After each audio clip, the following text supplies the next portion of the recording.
आता आम्ही आलेलो आहोत हनुमानकुंडाच्या इथे. हनुमानकुंडाच्या इथे सर्व दिसतात ते साधू ऋषीमुनींचं तपश्चर्या इथे केलेली आहे हनुमानकुंडामध्ये. म्हणून इथं हनुमानकुंडाचे भरपूर काही साधू आहेत, साधूंच्या मूर्ती आहेत हनुमानकुंडामध्ये.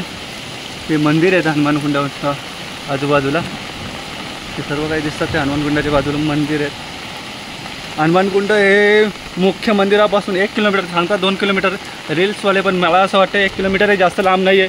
पण रील्सवाले जास्तच सांगितलं आहे यूट्यूबवाले, पण तेवढं काही अंतरावर लांब अंतरावरती दिसत नाही. हनुमानकुंड जवळच आहे. आम्हाला फक्त 15 मिनटात आम्ही इथे पोचलेलो आहे हनुमानकुंडामध्ये. हे हनुमान तळ आहे, दिसतं आहे हनुमान तळे, ते तळे दिलं आहे. हे दिसतं हा परिसर हनुमान तळेचा.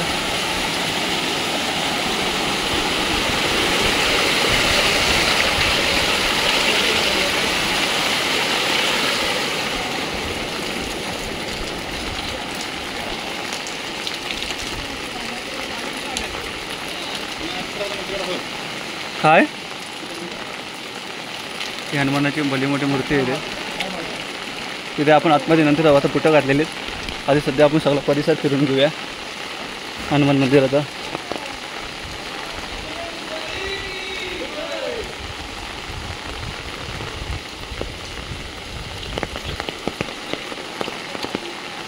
तिथे गणपती कुंडाच्या सुरुवातीलाच गणपती दिसतं आणि शंकराचं आहे प्रवेशद्वार.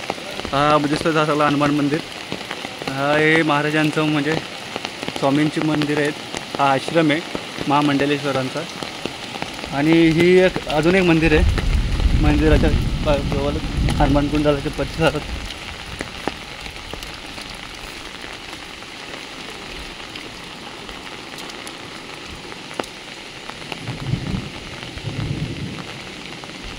हे कालभैरवाचं मंदिर दिसतं, हे पूर्ण दिसतं ते कालभैरवाचं मंदिर आहे. आपण आतमध्ये जाऊन कालभैरवाचं दर्शन घेऊ. कालभैरव म्हणजे भैरीनाथ, भैरवनाथ. हा दिसतो कालभैरव, कालभैरवनाथाचं मंदिर आहे. शंकराचा रुद्र अवतार कालभैरव, भैरव अवतार.